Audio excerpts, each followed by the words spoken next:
Hello friends, मैं संदीप कुमार आज perfect education Motihari channel पर आप लोग का स्वागत है। आज मैं आप लोग को स्थल मंडल का एक छोटा सा टाइप है चट्टान। तो आज हम लोग चट्टान पढ़ेंगे। चट्टान क्या है, चट्टान कितने प्रकार के होते हैं, इसके बारे में हम लोग जानकारी लेंगे। होता क्या है कि चट्टान से कौन सा चट्टान किस में परिवर्तित होगा, इससे हमेशा जो है चट्टान से एक या दो क्वेश्चन हर एग्जाम यानी रेलवे, बैंक, एसएससी, जीके से रिलेटेड जितने भी एग्जाम होते हैं उसमें चट्टान से एक या दो क्वेश्चन हमेशा रहता है। अब पहले ये बात ध्यान में रखिए कि चट्टान है तो क्या है, चट्टान क्या है इसके बारे में पहले जानिए। तो ये बात ध्यान में रखिए, चट्टान क्या है। तो चट्टान तो सतह, ये क्या है, पृथ्वी की सतह है। तो पृथ्वी की सतह है और ये पृथ्वी के निचले सतह है। तो पृथ्वी की ऊपरी सतह अगर ठोस के रूप में हो और पृथ्वी की निचली सतह ठोस के रूप में हो, तो ठोस के रूप में जब निचली सतह या ऊपरी सतह हो तो उस विधि को हम लोग चट्टान कहते हैं, या बहुत सारे खनिज से मिलकर चट्टान का निर्माण होता है। तो हुआ क्या कि चट्टान क्या है कि यानी पृथ्वी की निचली सतह ठोस के रूप में हो या पृथ्वी की ऊपरी सतह जिसको हमने भूप्रपट्टी कहते हैं। अब बात रहता है क्या कि भूप्रपट्टी कितने तत्व से मिलकर बना है। तो ये मुख्य रूप से 8 तत्व से मिलकर बना है। तो 8 तत्व कौन कौन से हैं, तो देखिए 8 तत्व कौन कौन से हैं। तो एक जो है पहला है ऑक्सीजन। तो यहाँ पर बार बार कह रहे हैं कि ऑक्सीजन रट जाइए, क्योंकि आप भूप्रपट्टी के क्वेश्चन नहीं पढ़कर वायुमंडल की जगह नाइट्रोजन दे देते हैं। नाइट्रोजन आंसर दे देते हैं क्योंकि भूप्रपट्टी के पूछेगा क्वेश्चन कैसे कि भूप्रपट्टी में सबसे अधिक मात्रा ऑक्सीजन की होती है, लेकिन आप क्या कीजिएगा, वायुमंडल की जगह जो नाइट्रोजन है उसको आंसर दे दीजिएगा। तो आप भूप्रपट्टी के ही जब पढ़िएगा तो उसमें केवल आप ये दिमाग में रखिएगा कि ऐसा गलती ना कीजिएगा। जब भूप्रपट्टी का है उसमें ऑक्सीजन की मात्रा कितनी होती है, 46.6%। अब होता क्या है कि भूप्रपट्टी में सबसे ज्यादा ऑक्सीजन, उसके बाद होता है सिलिकॉन जो लगभग कितना परसेंट होता है, 27.27% लगभग होती है। अब होता क्या है, पृथ्वी की भूप्रपट्टी में मुख्य रूप से 8 तत्व होते हैं। तो होते हैं तो कौन कौन, जिसे ऑक्सीजन होते हैं, सिलिकॉन होते हैं, ऑक्सीजन होते हैं, सिलिकॉन होते हैं, एल्युमिनियम होते हैं, फेरस होते हैं, ये सब जितने हैं, सिलीनियम होते हैं, सब जो है इत्यादि जो है ये मुख्य रूप से भूप्रपट्टी में ही पाया जाता है। और होता क्या है, अब ये भूप्रपट्टी पढ़ लिए। अब पढ़ना है कि चट्टानों का प्रकार। तो इस प्रकार चट्टान को मुख्य रूप से 3 भागों में बांटा गया है। एक है आग्नेय चट्टान, आइग्नोकस रॉक। एक है अवसादी चट्टान जिसको सेडिमेंट्री रॉक कहते हैं। एक है रूपांतरित चट्टान जो या कयांतरित चट्टान भी कहते हैं, जो मेंटोमेरिफेरिक रॉक भी कहते हैं। तो ये जो चट्टान आप देखिए, आग्नेय चट्टान, अवसादी चट्टान और रूपांतरित चट्टान, इन सभी चट्टानों को एक हम फिगर के से हम इसको सभी को क्या करेंगे, हल करेंगे ताकि आपको समझ आए। तो देखिए होता क्या है कि मान लीजिए कि पृथ्वी के आंतरिक सतह से लावा, पृथ्वी के आंतरिक सतह से जब लावा ज्वालामुखी क्रिया के दौरान, किस क्रिया के दौरान, ज्वालामुखी क्रिया के दौरान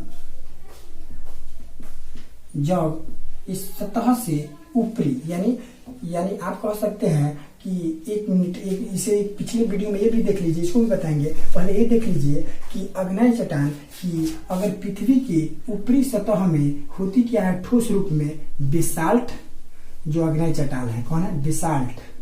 ये बात पहले याद रखे रहे कि ठोस रूप में अगर पृथ्वी की ऊपरी सतह भूप्रपट्टी में बेसाल्ट चट्टान पाए जाते हैं, जो आग्नेय चट्टान का एक पार्ट है, यहाँ बेसाल्ट चट्टान है। उसके बाद होता क्या है, पृथ्वी के आंतरिक भाग में ठोस रूप में कौन होते हैं, ग्रेनाइट होते हैं। तो ये बात ध्यान में रखी रहिए कि पृथ्वी के आंतरिक के भाग में ठोस रूप में ग्रेनाइट चट्टान होते हैं, जो अग्नेय चट्टान के एक पार्ट है ग्रेनाइट चट्टान। अब इसके बाद आपको बता रहे हैं कि अग्नेय चट्टान और सादी चट्टान और रूपांतरित चट्टान के बारे में फिगर के साथ। तो देखिए एक होता क्या है कि अग्नेय चट्टान क्या है कि जब पृथ्वी के आंतरिक सतह से एक लावा का निर्माण होता है, वो लावा ज्वालामुखी क्रिया के दौरान, किस क्रिया के दौरान? ज्वालामुखी क्रिया के दौरान जब उसने बाहर निकलता है तो वह ठोस रूप में धारण कर लेता है।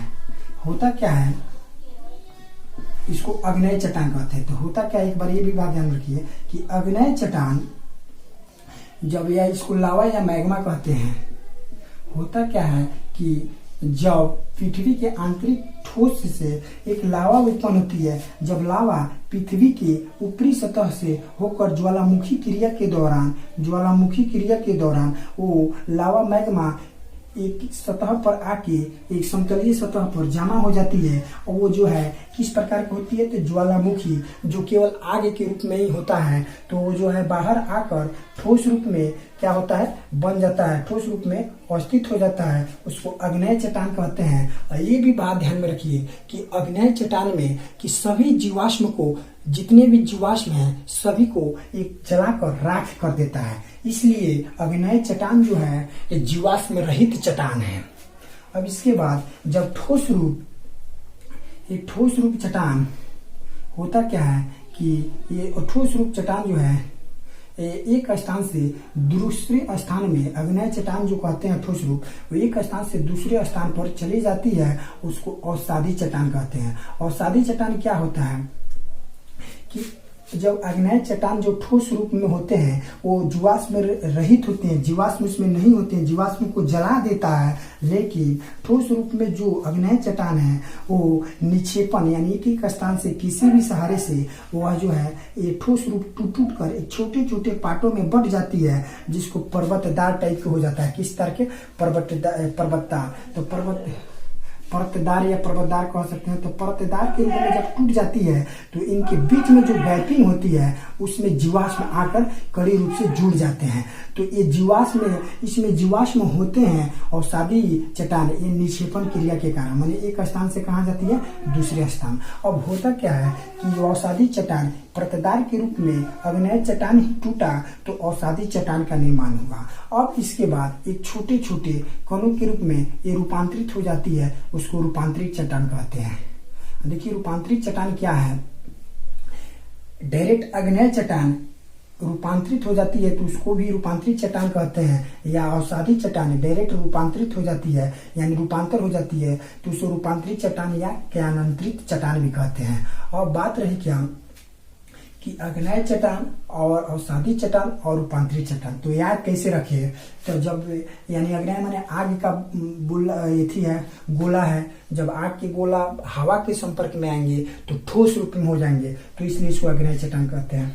अग्नेय चट्टान जब कुछ दिनों बाद वो जो है सतह जो है उनकी टूटने लगी ठोस तो परतदार के रूप में हो जाएंगे तो उनको कहेंगे अवसादी चट्टान। अब होता क्या है, अग्नेय चट्टान से डायरेक्ट रूपांतर हो जाए उसे रूपांतरित चट्टान, या अवसादी चट्टान से रूपांतरण हो जाए रूपांतरित चट्टान। कभी कभी होता क्या है, रूपांतरित चट्टान अन्य चट्टानों के रूप में भी रूपांतरित हो जाती है। तो ये भी बात आप ध्यान में रखिए। अब इसके बाद इसको पढ़ने के बाद आपको पढ़ना है कि अग्नेय चट्टान की विशेषता क्या है।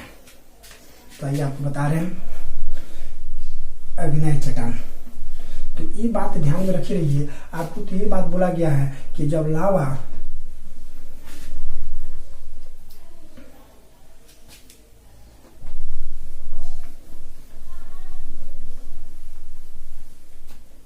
एक बात और ध्यान में रखिए, अग्नेय चट्टान ये मान लीजिए सतह है पृथ्वी की ऊपरी सतह यानी कह सकते हैं भूप्रपटी में। जब पृथ्वी की ऊपरी सतह में होता क्या है, एक बात ध्यान में रखिए। देखिए होता क्या है कि ऐसे होकर एक फिगर है और ये जो है ऐसे है। तो पृथ्वी की ऊपरी सतह जब लावा निकल के ऊपरी सतह में जाती है तो इसको कभी कभी लावा पठार या ज्वालामुखी पठार भी कहते हैं। तो ऐसा नहीं है कि जब जब यानी लावा या मैग्मा पृथ्वी की ऊपरी सतह की सतह में ऊपरी सतह में जाएगी तो लावा पठार या ज्वालामुखी पठार के रूप में या पर्वत के रूप में जानेंगे। लेकिन जब पृथ्वी के निचली सतह में होता क्या है, ऊपरी में जब ठोस रूप में रहेगा तब तो जब ये फिर ये बात होता क्या है कि निचली सतह में अगर ये क्या हो, ये आपको हम बता दें कि निचली सतह में ठोस रूप में हो तो एक बैकोलिथ का निर्माण करता है। किसका? बैकोलिथ। तो याद रखे रहिएगा बैकोलिथ क्या है। तो 1000 रेंज में जब ज्वालामुखी क्रिया के दौरान होता क्या है कि लावा पृथ्वी के अंदर ही ठोस रूप में जम जाए। कितने रेंज में? 1000 किलोमीटर के रेंज में। 1000 किलोमीटर के रेंज। तो देखिए यहाँ कि बैकोलिथ यानी पृथ्वी की निचली सतह अगर ठोस रूप में हो तो वो बैकोलिथ के निर्माण करता है। जब 1000 किलोमीटर की रेंज में बैकोलिथ ठोस रूप में जब ज्वालामुखी जो पृथ्वी के अंदर ही ठोस रूप में पिघल जाता है तो उसको बैकोलिथ कहते हैं। लेकिन बैकोलिथ के गुंबदनुमा या छतरीय नुमा के रूप में लैकोलिथ कहते हैं। अगर मान लीजिए लहरों के रूप में आकृति हो तो उसको फैकोलिथ कहते हैं। लेकिन अगर झरने के रूप में या दरारों के रूप में हो उसको डाई कहते हैं। ये बात आप समझ लीजिए कि जब पृथ्वी के आंतरिक संरचना में जब ठोस रूप में हो 1000 किलोमीटर के रूप में जब ज्वालामुखी क्रिया होती क्या है, जब ज्वालामुखी क्रिया के दौरान लावा ठोस रूप में नीचे ही रह जाती है तो जब 1000 किलोमीटर की रेंज में बड़े विशाल में होगी उसको बैकोलिथ, और उन्हीं के जैसा गुंबद आकार या क्षत्रिय नुमा आकार की होगी उसको कहते हैं लैकोलिथ। और जब उसके बाद लहरों नुमा आकृति बनाती है उसको कहते हैं फैकोलिथ, और झरने या दरार के रूपों में बनाती है उसको कहते हैं डाइक। अब इसके बाद आग्नेय चट्टान की विशेषता पढ़ेंगे। देखिए आग्नेय चट्टान की विशेषता क्या है इसके बारे में जानिए। होता क्या है आग्नेय चट्टान? आग्नेय चट्टान यही है। आग्नेय चट्टान की विशेषता क्या है? वह ठोस रूप में होती है और एक होती है कि जीवाश्म में रहित होती है। जीवाश्म रहित, ये जीवाश्म रहित होती है। तीसरा क्या होता है? बहुमूल्य पत्थर जैसे कॉपर, एफी, निकेल, एजी, चांदी, सोना इत्यादि। होता क्या है कि आग्नेय चट्टान जब लावा के रूप से ज्वालामुखी क्रिया के दौरान जब बाहर निकलती है तो ठोस रूप में, जब हवा के संपर्क में आती है तो ठोस रूप में हो जाती है तो उनकी विशेषता ठोस है। और ज्वालामुखी क्रिया के दौरान जितने जीवाश्म लावा में रहते हैं जब वह ज्वालामुखी क्रिया के दौरान बाहर निकलती है तो उनको सब जलाकर राख कर देती है। इसलिए जीवाश्म रहित होती है आग्नेय चट्टान। और बहुमूल्य पत्थर आग्नेय चट्टान से ही मिलता है जिसकी उनकी कीमत अधिक होती है। जो वो लावा के रूप में जब ज्वालामुखी क्रिया के दौरान बाहर जब निकलती है ठोस रूप में, उसी में सोना, चांदी आदि के रूप में निर्मित होती है जो ज्यादा महंगा मिलते हैं। और इसके बाद आप पढ़िएगा इसमें। अब उसके बाद हमको पढ़ना क्या है? जीवाश्म का विशेषता, औषधि चट्टान का विशेषता।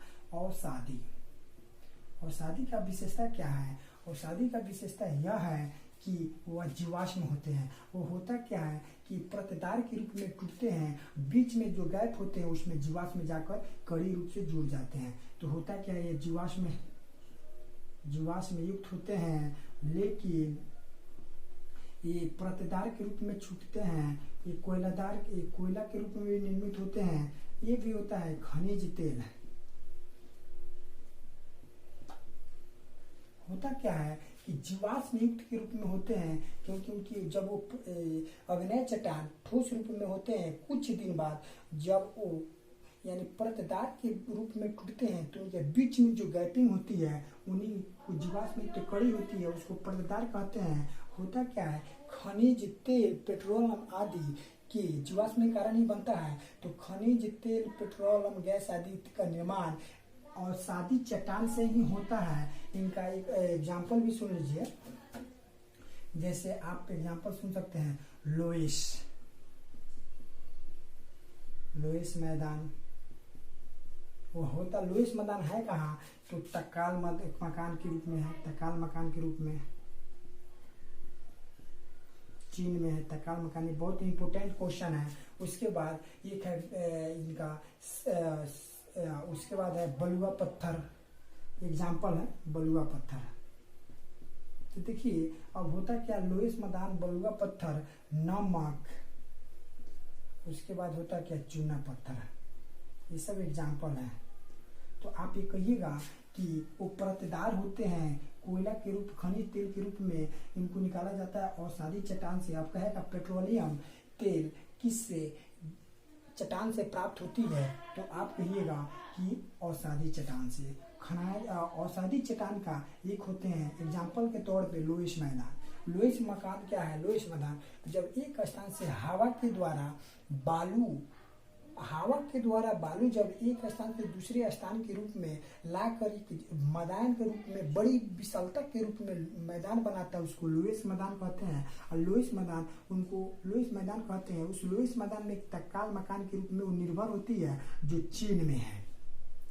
ये भी आपको याद रखना है बहुत। बलुआ पत्थर क्या है, बलुआ पत्थर होता क्या है, एग्जाम्पल है बलुआ पत्थर। ये सभी ऐसा पत्थर है जैसे आप किला, आगरा के किला, लाल किला, ये सभी किला ये लाल रंग के होते हैं। किस रंग के होते हैं, बलुआ पत्थर लाल रंग का होते हैं। लाल रंग के होने के कारण इनकी बड़ी बड़ी इमारतें, भवनें आदि में निर्माण किया जाता है बलुआ पत्थर का। उसके बाद चूना पत्थर एक प्रकार के सीमेंट है, एक प्रकार के क्या है, चूना पत्थर को संयुक्त करके आप सीमेंट का निर्माण करते हैं, जो औसादी चट्टान के अंतर्गत एग्जाम्पल के आते हैं। अब इसके बाद आइए रूपांतरित। अब आइए हम मूल चट्टान के बारे में जाना जाए। मूल चट्टान और रूपांतरित चट्टान। मूल चट्टान में अग्नेय चट्टान, जैसे आप कहिएगा कि ग्रेनाइट और बेसाल्ट, ग्रेवो, बिटुमिनस कोयला क्या है, कोयला है। तो आप ये बात ध्यान रखिए कि मूल चट्टान, ग्रेनाइट चट्टान, बेसाल्ट चट्टान। अब रूपांतरित चट्टान की तो विशेषता कुछ भी ऐसे भी हो सकता है। देखिए कैसे होता है कि अग्नेय चट्टान से रूपांतरित चट्टान का निर्माण हुआ, ताप एवं दाब की अभिक्रिया कारण, ताप एवं दाब की अभिक्रिया कारण रूपांतरित चट्टान का निर्माण हुआ। अब हुआ क्या, ताप एवं दाब के कारण अग्नेय चट्टान डायरेक्ट रूपांतरित चट्टान में बन गया, और सादी चट्टान भी क्या किए, ताप एवं दाब की अभिक्रिया के कारण रूपांतरित चट्टान बन गया। लेकिन कभी कभी कहता है रूपांतरित चट्टान अन्य चट्टान में परिवर्तित हो जाता है, उसको रूपांतरित चट्टान भी कहते हैं। इनकी विशेषता है। अब इसके बाद मूल चट्टान में आइए ग्रेनाइट। अब यहाँ पर देखिए नाइट है, इनका रूपांतरित करेंगे तो नाइट की जगह निश, तो कहेंगे ग्रेनाइट, निश में रूपांतरित होंगे। बेसाल्ट, यहाँ साल्ट है तो सिस्ट, तो याद कैसे रखेंगे, बेसाल्ट सिस्ट में रूपांतरित हो गया।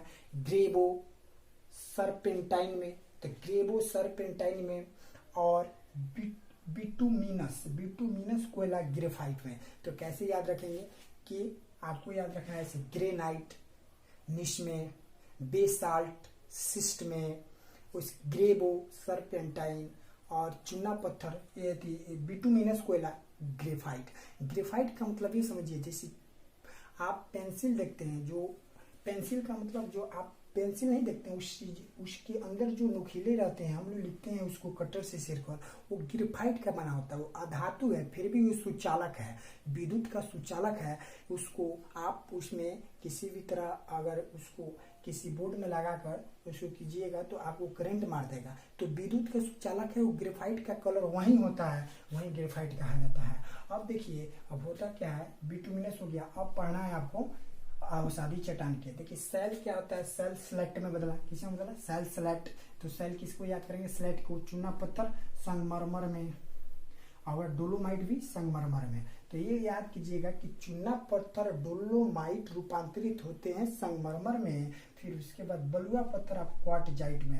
अब बलुआ पत्थर जो काला होते हैं, जो बड़े बड़े इमारत में, ताजमहल, आगरा के किला, लाल किला, ये सभी किले में निर्माण होते हैं, क्योंकि लाल होते हैं, बहुत अच्छी लगती है, और ये जो है क्वार्टजाइट में जाकर रूपांतरित हो जाते हैं। इसके बाद लिग्नाइट भी आते हैं, और सादी चट्टान के अंदर जो एंथ्रासाइट कोयला में बदल जाते हैं। तो लिग्नाइट कोयला एंथ्रासाइट कोयला में बदलते हैं। सबसे अच्छा स्रोत है एंथ्रासाइट कोयला। जो कोयला 4 प्रकार के होते हैं, लिग्नाइट, बिटुमिनस, पीट, एंथ्रासाइट। एंथ्रासाइट सबसे अच्छा और मुख्य स्रोत कोयला है, और सबसे महंगा कोयला भी है एंथ्रासाइट। और उसके बाद रूपांतरित चट्टान होता क्या है, एस्लेट पड़े हैं क्या, सैल से एस्लेट में रूपांतरित हुआ, लेकिन एस्लेट अब फाइलाइट में रूपांतरित होगा।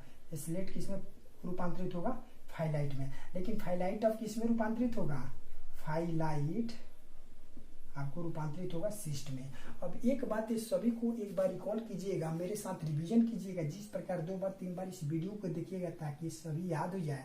और इसके बाद एक बात होती है सेल चक्र। ये चक्र जो सेल चक्र के बारे में आप जानते होंगे, नहीं जानते होंगे तो जान जाइए। सेल चक्र ये होता क्या है कि ये सेल चक्र है, यहाँ से आया, एक होते हैं आग्नेय चट्टान, एक होते हैं अवसादी चट्टान, एक होते हैं रूपांतरित चट्टान।